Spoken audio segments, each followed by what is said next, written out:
My next guest, you've heard him before with Dr. Democracy. He is Dustin Lawson. He's one of the main characters of the Logos Party, and which is like an independent party. And he joins me now once again. Dustin, thanks for joining. Hey, thanks for having me on again. You've got a huge project coming up, but I got to get your thoughts on this whole debt ceiling versus not debt ceiling. Yeah. Is the debt part of a collapse of the democracy? I think that it's hard to forecast out how democracies die, but if you're as pessimistic as our second president, John Adams, was, then you think that they tend to always kill themselves in some way. He said that there was never a democracy that did not commit suicide, and he said that in like 1816 in his retired age, so he'd had like 20 years to look at the nation he'd helped found, and he was already skeptical. And I would say that a runaway debt, for a lot of people, it looks like it's not a real thing. That just every year that as if the creditors aren't going to be coming at some point, or some. I don't know. It seems like it's definitely one of the downfalls, potential downfalls. Yeah, it's definitely something that's out of control, and there's really no way to rein it back in without serious cuts to social programs, which you're never going to get a majority of America behind that. All right, debt ceiling, you are a historical guy, so where'd that term come from? When did it really start? Is it a modern day thing or a very, very old type of government term, if you will? I would have to do more research on that, but I mean, even from the beginning, when we were deciding, when Alexander Hamilton and Washington and Jefferson and them were thinking about how centralized should the federal government be, should the states be more powerful, one of the biggest things they debated over, and one of the biggest things that created the first two political parties, was, do we absorb all the colonies' debts from the Revolutionary War so that we can have a central bank, which that was Hamilton's plan, and then we would have an international credit. And Jefferson and Madison thought that was way too much power for the federal government. Right there, right in the first administration, we had the split between them, and debt's gone up and down ever since, but it's been something manageable. And then World War II came along, and all the bonds, and that's when federal debt got a lot bigger, but it was still somewhat managed well. But then the 80s hit, and tax cuts for the rich and deregulation, and then it just kept ballooning. And then I think the debt was like $5 billion in 2000. I had to check myself, but now it's almost $30 billion in just 20 years. So it's gone from like half a billion after World War II, something like that, to $5 billion in those 60 years and 55 years, and then it's just out of control since then. Dustin, I gotta say, you just mentioned a couple of minutes ago that, everybody thinks it's just raising the debt ceiling, but you're saying no, it's worse than that. So why isn't the raise of the debt ceiling equaling kicking the can down the road, which I used to equate the two of them very similar, but is this different now? Kicking the can down the road, is that what you mean? Yeah, like that term gets used a lot when you talk about the debt. Well, I guess I would compare it to, I'm a cancer survivor. I had cancer back in 2005, and when I first noticed a problem, I ignored it, and I kicked it down the road in a way. I was like, maybe my body will deal with it itself. But then it got worse. 6 weeks later, I was like, okay, I got to go see the doctor. Fortunately, I didn't wait too long, and it was an easy fix. But I feel like that's what we're doing now, is that it's a tumor, it's a cancer, the debt that we just keep kicking down the road.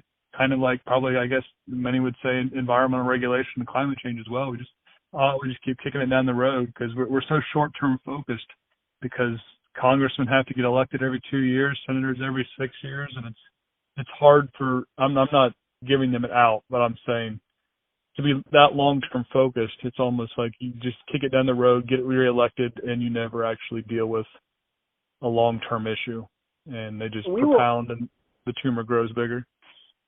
I feel like this what you're talking about is why you want the Socratic branch, which I'll get to in a second. Sure. But you talk about the senators having a tough time. Sinema and Manchin have been harassed over not supporting this infrastructure bill. What's your take on all that? I mean, there's some people who are getting behind them and saying, oh, well, they're the moderates who are the moderate Democrats who are trying to keep this runaway huge spending bill of $3 trillion from going forward because it's just way too much money. If they're sitting there looking at the spreadsheets trying to wait, I don't think that's what they're doing. I think it's probably more because they get a lot of money from corporate donations who don't want to see that particular bill go forward.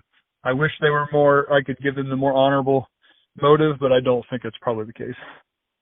And I know they're getting pressures in their own seats on both sides of the aisle, really, when you think about it. But I reached out to you because you're D.C., which I think you live in, if I'm not mistaken, which is why I want to bring up. Yeah, this is where I vote. There's actually a D.C. statehood movement that was, as the Washington Examiner put it, rebuffed by the Supreme Court. What happened with this? I thought it looked like a positive, like it was finally going to happen. And I'm always skeptical of anything like that going forward, that it would happen. But I honestly thought Congress was going to push it forward and actually give them legitimacy so that we actually have a representative. That person just doesn't have any voting power.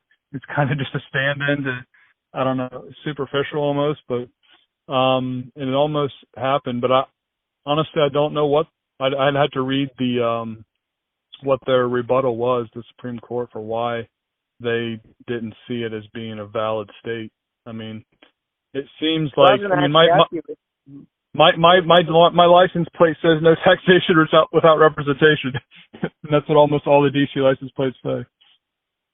Well, let me ask you this then. So you feel that they should be represented, but in my view, I just thought that it would not be good for democracy if it was a statehood. Maybe that was a jaded feeling. You feel like them being represented would actually boost the democracy or the republic that is America.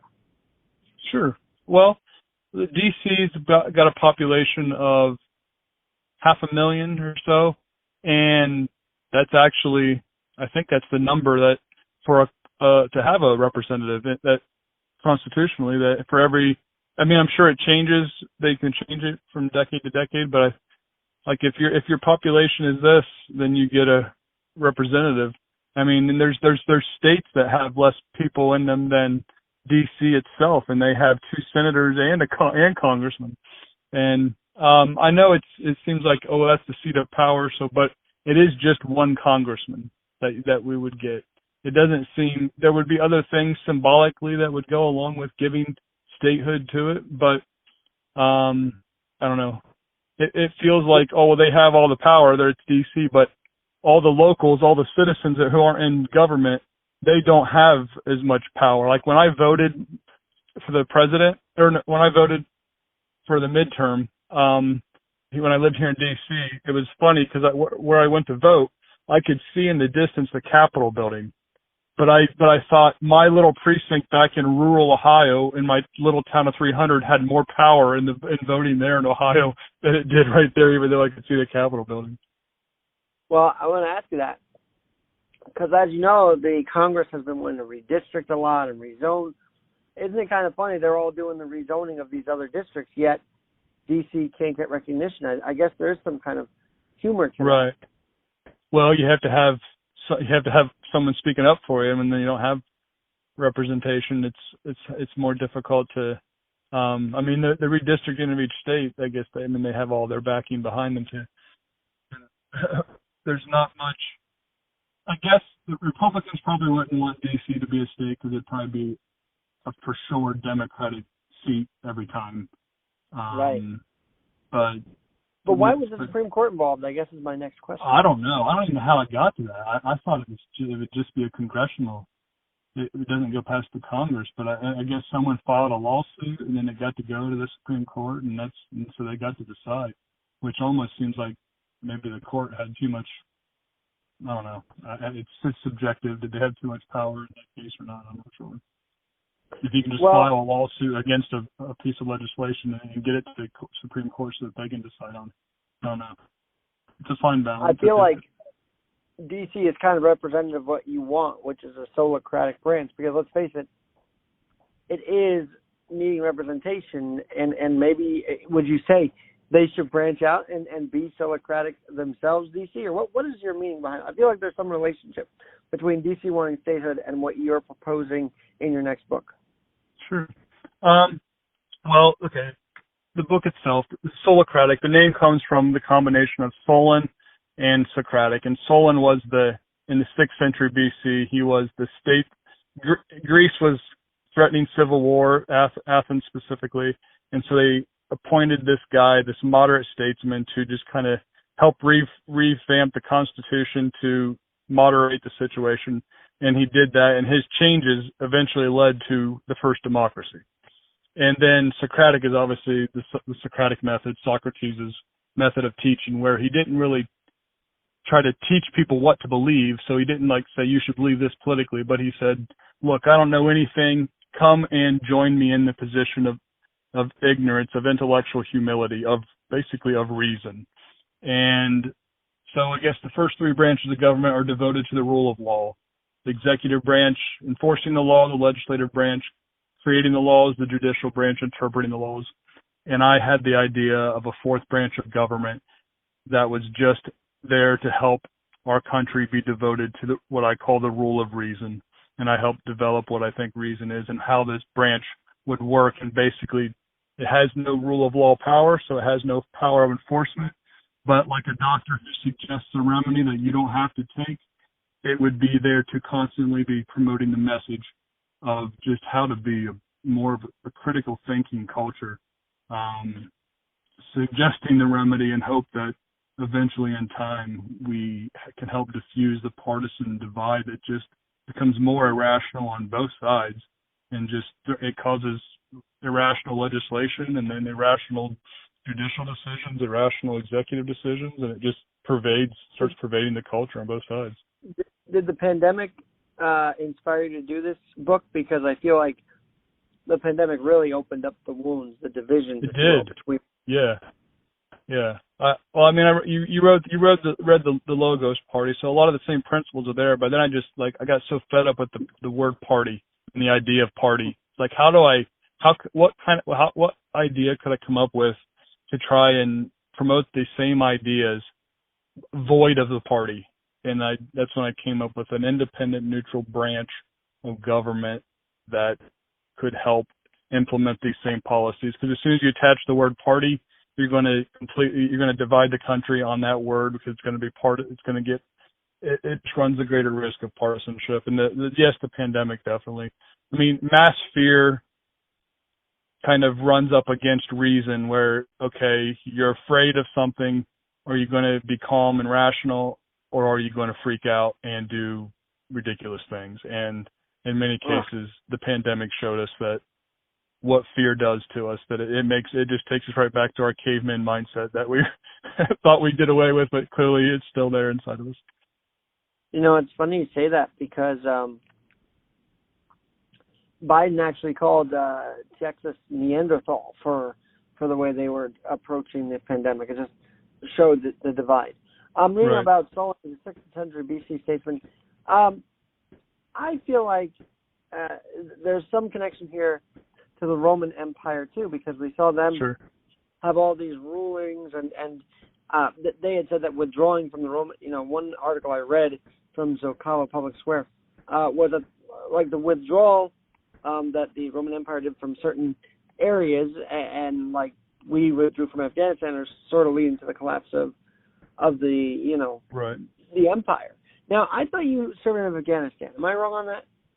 I did not. No, I because of cancer, I didn't actually get in the military till right at the end of 2010. And by the time I got through all my training, it was kind of we're still there, but the drawdown was happening. And my particular skill and job that I was trained in was not really something they called for. I went to Europe, Puerto Rico, Peru, and then different places around the country. But never made the sandbox.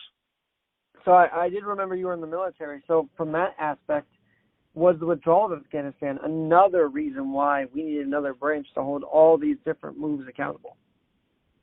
I don't know. I think I mean, Afghanistan in the long haul, we might look back and think, okay, glad we got out.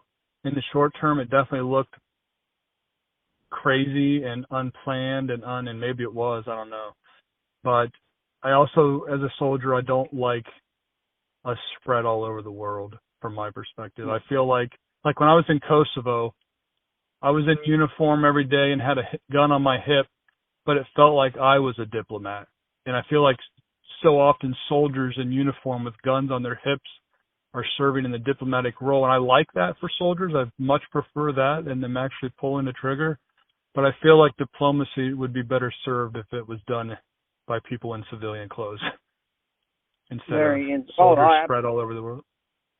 And you mean, when you mean civilian, you don't even mean like suits and ties. You mean just regular plainclothes people at the table and negotiating this. Because look, I think we all agree the not in my backyard movement is a big deal, right? We all want to just kind of live our own lives. All right, I'm looking at the rules of reason now, and number 3 stands out. The scientific method, the most reliable technique for finding truth. I feel like the science has been swayed every possible way to move the goalposts on COVID, and I feel like you feel the same way. Sure. Yeah. Well, the thing about science is that science is wrong all the time. That's kind of the nature of it, that it's wrong. I mean, I don't know, Thomas Edison, he said he was wrong 10,000 times before he was right once. That's kind of the nature of science. So when you say, when people say science is wrong all the time, if the scientist is being true to science, and they're not lying about the results, and they're just saying, then yeah, we're going to be wrong a lot before we're right. That's just the nature of it. That's how finding truth is difficult. It's not usually very easy, and it takes a lot of failure, a lot of trial and error to actually get to what reality is on a situation. And that's the nature of science, the nature of reason itself. And so often we just want the quick fix, want the quick answer. That's just usually not the right answer most of the time. And it's not. Then we base policy off of it. And then we get attached to our wrong answer because we've already invested in it, and then we start defending it. We're like, no, you got to be willing to admit that maybe you took the wrong turn, suck it up, let it go, and move on. But we get so attached to something because we devote so much time to it. Scientists do it too. Right? Well, let me ask you about this, because I think it's such a fascinating thing what you want done. It almost sounds like an election to me every year, because you say it'd be constitutionally mandated for the president, vice president, cabinet members, senators, representatives, federal judges, and journalists who cover the first 3 branches of government to go to the Socratic branch once a year and receive from the elected officials of the Socratic branch a Socratic method-like rule of reason checkup. First of all, are you suggesting a once-a-year election at this point? I mean, it feels like that's what an election is. But not an election. There's the elected offices. They get elected for 6-year terms, but every year, all these different people would have to come and basically just get a rule of reason lesson or checkup. Dustin, can you come on mic a little bit? You're a little ways away from the mic. I'm sorry. How's that? Way better, yeah. Okay, sorry. My phone, I was getting animated, so I pulled the phone.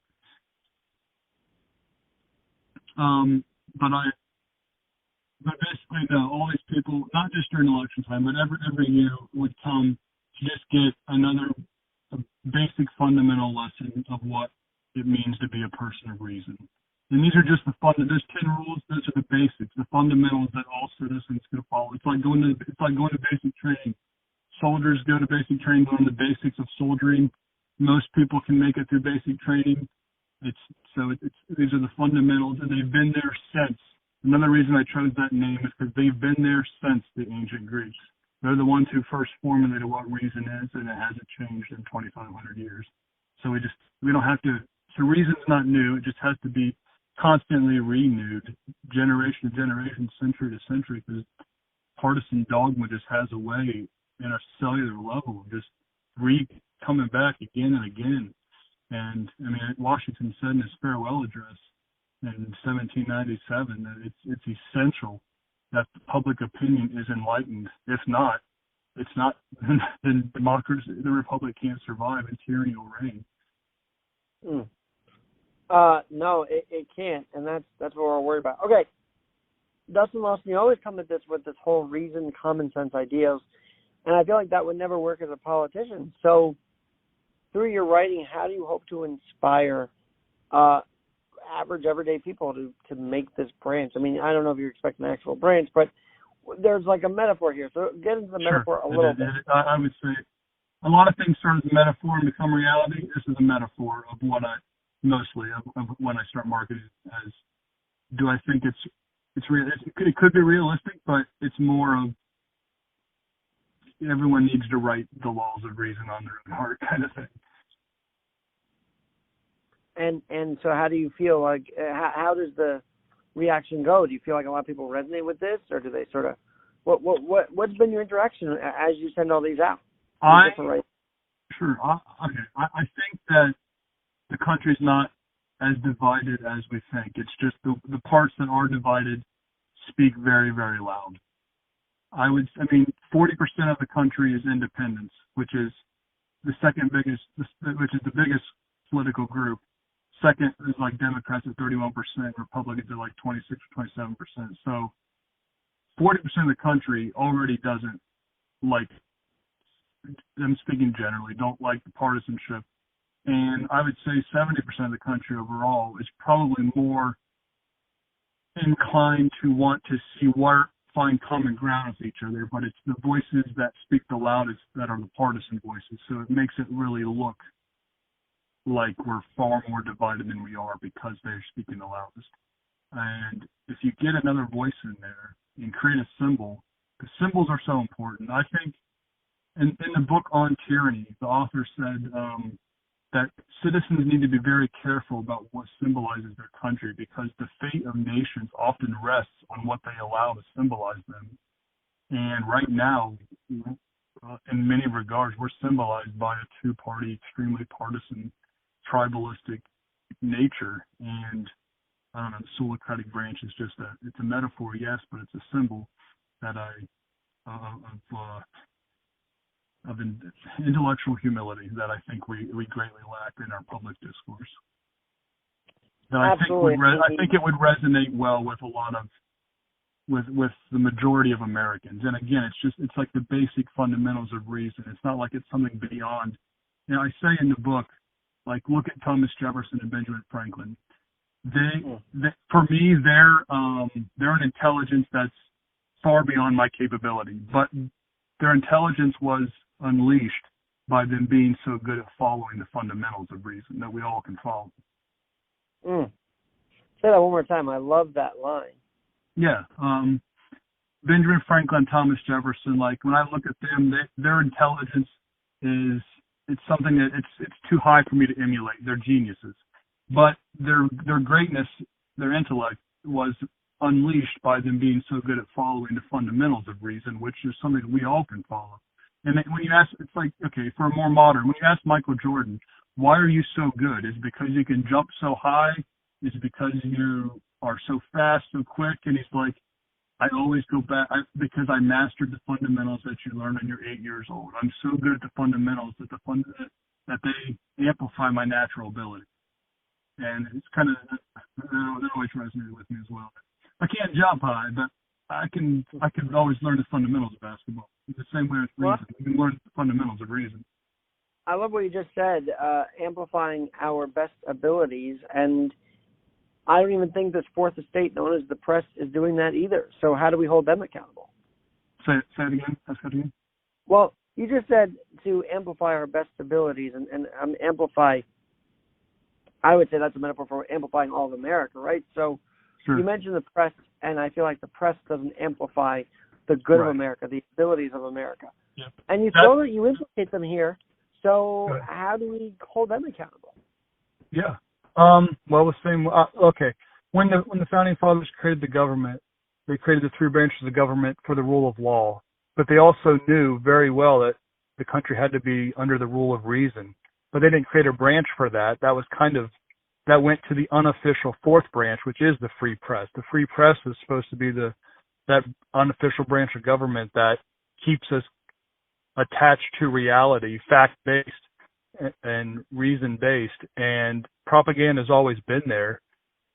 so Uncle Sam's always been addicted to that drug, but he's kind of been, like in the book I say, he's kind of been a functional addict for most of his life. But now, when the advent of the internet, which made everyone a journalist and just overwhelmed our culture with misinformation, and it made so many of the media outlets lower their standards for journalistic integrity. And so, because propaganda became so profitable that it's just not verifying accurate information, and we're getting away from how do you verify reality? Well, they don't care. They want to be partisan in propaganda because it makes them millions of dollars. And so, how do you rein the media back in as well? And the Socratic branch idea was just that if you want to cover the federal government as a journalist, you also have to come and get your yearly checkup as well. There's no enforcement in it, and because if the Socratic branch has no ability to enforce anything on journalists, because that would be like Orwell's Ministry of Truth, which is really the Ministry of Propaganda in 1984, where they just re-edited everything to make it always look like it said what Big Brother wanted to hear. But the media is a tough one because it's so decentralized now. It's not like it used to be where there was 4 news outlets and you could talk to 40 million people at once. There's so many people that even if you are committed to journalistic integrity, your audience is such a narrower subsection of the culture that it's harder to have a positive influence widespread on them because it's so fragmented now. And I see your main character, Dr. Democracy, is an elected official of the branch. Obviously, he's like the George Washington of the Socratic branch, is he not? Yeah, definitely, yeah. I might change the name. I have a few on the list. That was just kind of fill in. I just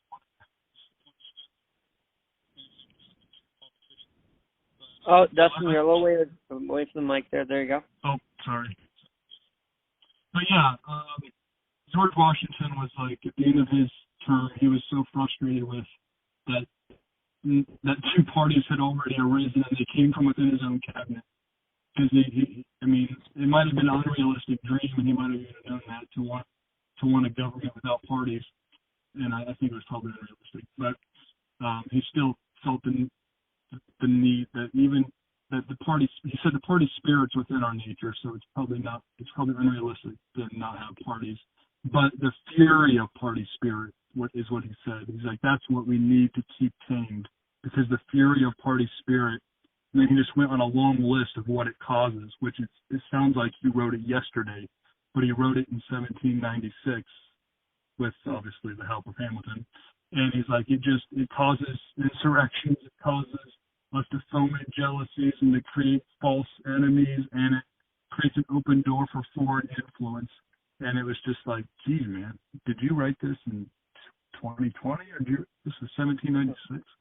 But so I mean, it was just the universal principles that he was laying out. But you got to be careful. Parties are okay, but they eventually become so tribal that they throw away reason because people don't want to speak out against their own party as much, and so they just fall in line with something that they don't even believe in, just so they can stay within the group and not get ostracized.